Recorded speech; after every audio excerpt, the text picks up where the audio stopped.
They're still firing, Captain. Computer, analysis. What if we destroy their weapons only and make our escape? Chance of success, 5%. How about targeting their propulsion systems? Chance of success, 3%. Complete surrender? Captain! Chance of success, 70%. Are you telling me I have a 30% chance of messing up an unconditional surrender? Surrender requires diplomacy. Have you met you? What about if I just shoot to kill? Full weapon spread with the goal of destroying their ship entirely. Chance of success, 95%. We are on a peace mission. We are not supposed to blow up their ship. We also did not start this fight. Computer, compress the last 3 minutes of audio into a file and send it as a transmission. Include whatever data you use to come up with your analysis, so long as it isn't classified. And then fire 3 shots at quarter power at non-vital portions of their ship. Complying. What are you doing, Captain? I am explaining that it is easier for us to vaporize them than to injure them. And I'm giving them one final chance to turn tail. Commencing firing sequence.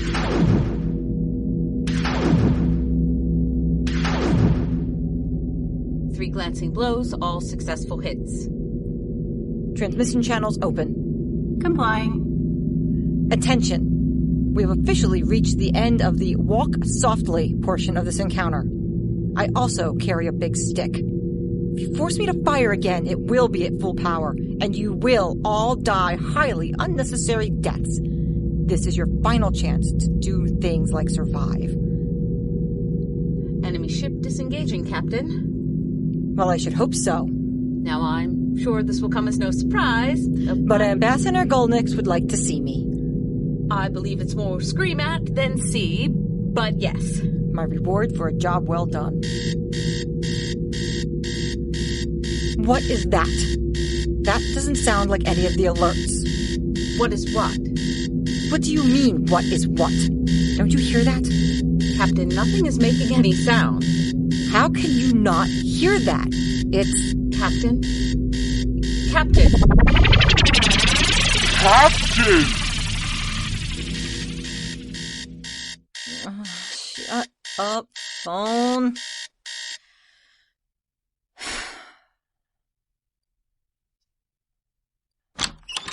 Good morning, Briar Rose. How went the power nap? REM sleep. Not especially helpful. You know, the rest of us get by on a little thing called caffeine. I was hoping to sleep tonight for a change. And that is what alcohol is for. And that's why you are a physicist, not a medical doctor. Seriously, you might want to think about a doctor. If you're having nightmares... Not nightmares. They're not especially frightening. Just vivid. Dr. Astrid, do you have a moment? I can spare you several, Nick. We're starting a simulation soon, but until that's up and running, we can probably help. That's good timing, then. I don't know if either you or Dr. London would have heard any of the company rumors. She did not, and if she did, she doesn't remember them. I heard something about the board getting ready to sell the company. That's the old news. We're already sold, actually. Seriously? Wait, what does that mean? Relax, no need to worry.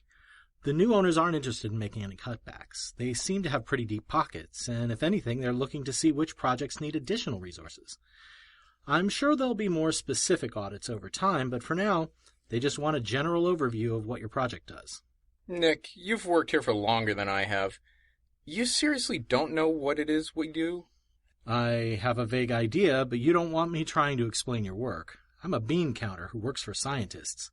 They need an explanation a layman can follow. Hopefully, between the three of us, we can make that happen. So, you're working with dark energy? No one was working with dark energy. At least, not on purpose. No one really knows what dark energy is.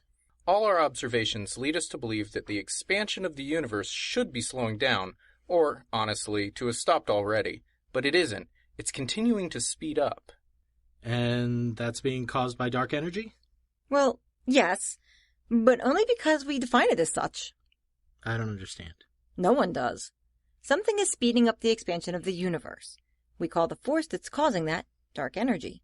But we have no idea what that force is. Whatever it is, we're calling it dark energy. So, by definition, yes, dark energy is causing that acceleration. But it's not an explanation. When we understand what it is, we'll probably call it something else, if we don't already have a name for it. So you're experimenting to try to figure out what dark energy might be? No. I'm seeing if we can use it. Use it? Sure. I mean, we're light years away from doing this, but dark energy moves stuff. So, if it can move planets and galaxies, why can't we use it to turn a crankshaft? You can do that? That's the point of the experiment, to find out. But how can you possibly use something when you don't know what it is? Because I don't have to know what it is. I just have to know what it does. Look, Newton had no idea what caused gravity. Frankly, our understanding of it today is still a little shaky.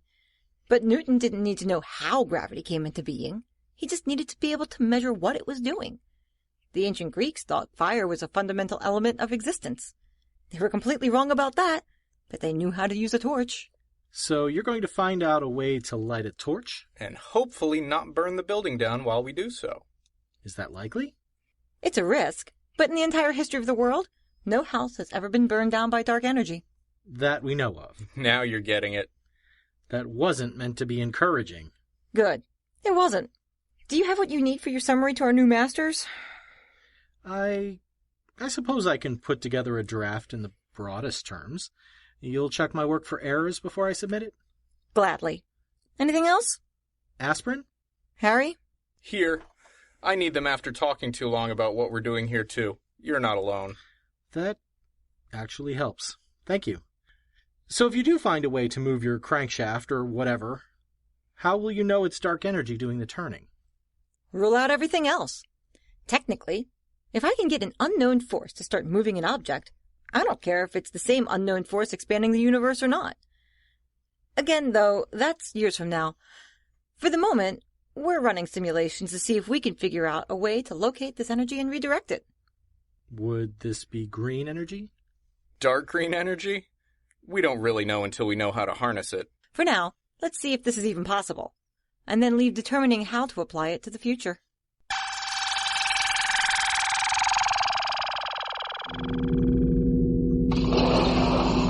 Hitomi, walk with me? Is it a far walk, Captain? You'll be back here in 10 minutes. All right.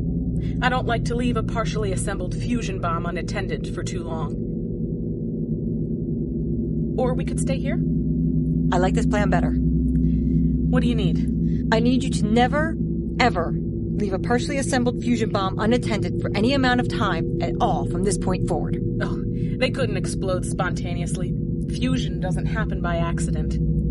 The name of the device is bomb, so you're just going to have to humor your captain on this one. I'm treating this as a direct order. What brings you by? I am about to go visit Ambassador Gulnix. And you wanted to borrow one of my fusion bombs? I may regret asking this, but why do you two dislike each other so much? He's the one who turned me off of interspecies dating. Yep, this is me regretting. The biological incompatibility wasn't the issue, believe it or not. He's just kind of a pompous jerk. And now I'm changing the subject as no part of that sentence bodes well. Gulnix is going to make some demands of me. He's going to want to get to our destination sooner than we are scheduled to. I need you to tell me if that's possible. Sure. Unless you're a stickler for being able to leave again once we get there. Let's pretend I am. Then we can't. The only things I could do would be to burn up more fuel and push the fusion generators into the red zone. It would get us there faster, but it would burn out the engines, and I can't say for certain we could successfully leave once we get to Planet Grovell. And there are no adjustments you can make to the engines.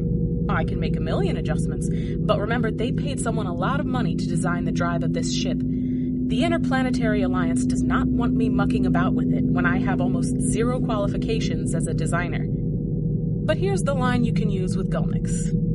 I can make 1,000,000 adjustments to the engines, but not while they're still running. I'd have to take them offline, and nothing I could do would make up for the delay that would cause us. I think even an ambassador could follow that. Thank you. Good talk. I'll let you get back to the bomb. Punch him in the face for me.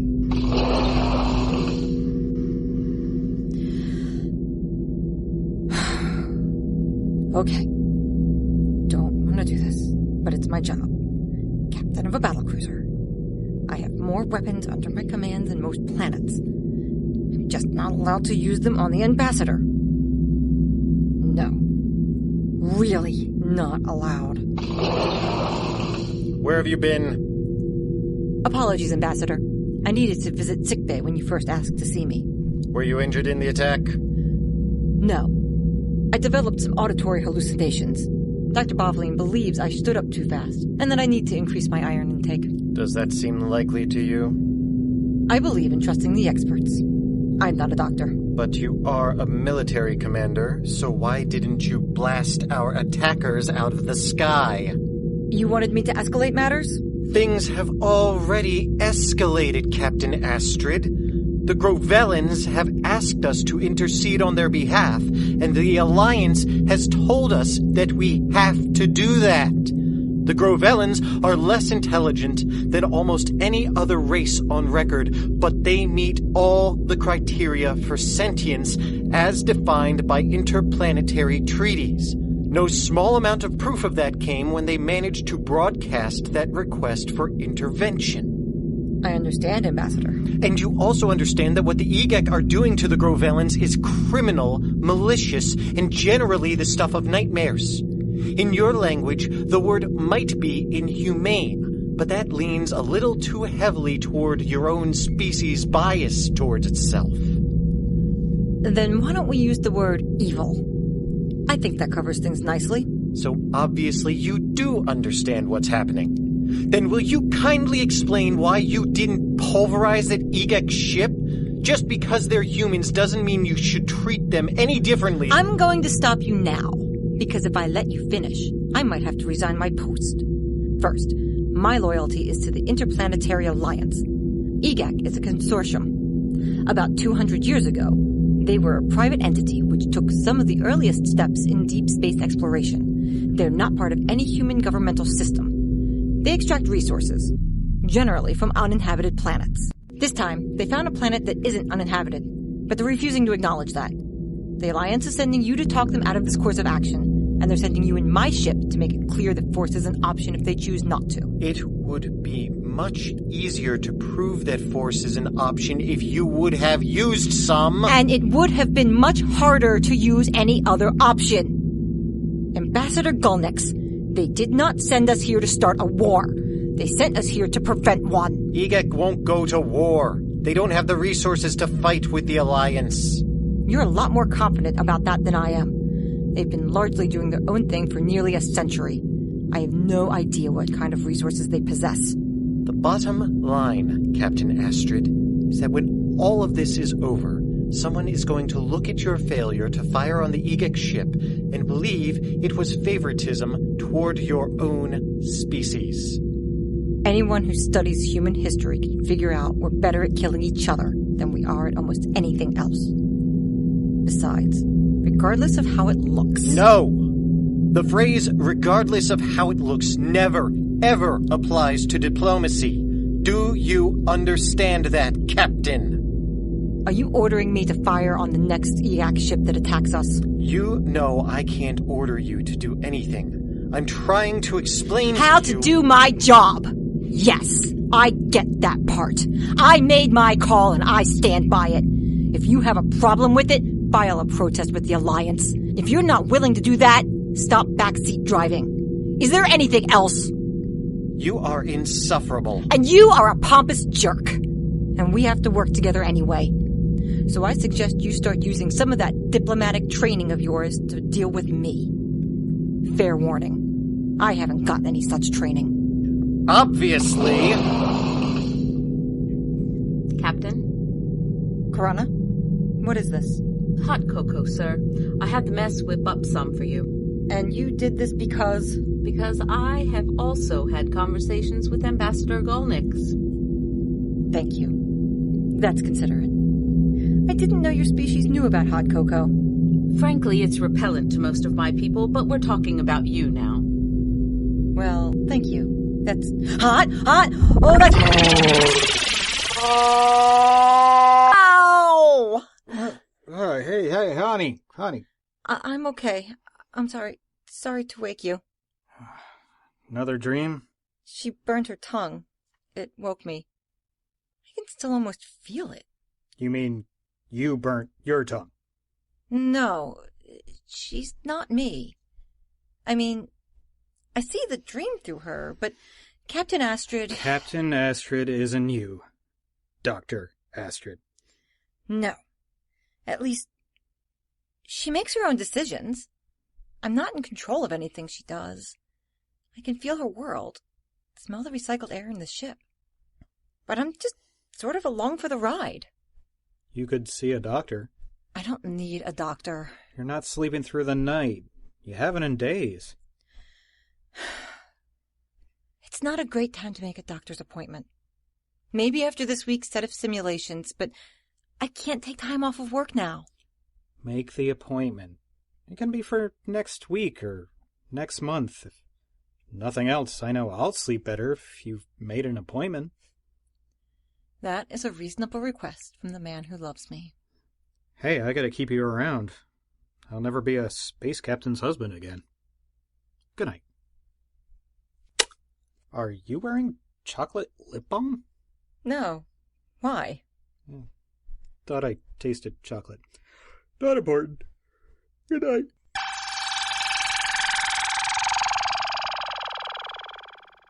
This is promising. You are underselling yourself. One simulation with good results is not science. It's a pipe dream. But if it's right... We don't know that. The next simulation isn't looking that different so far. But that's still in its early stages.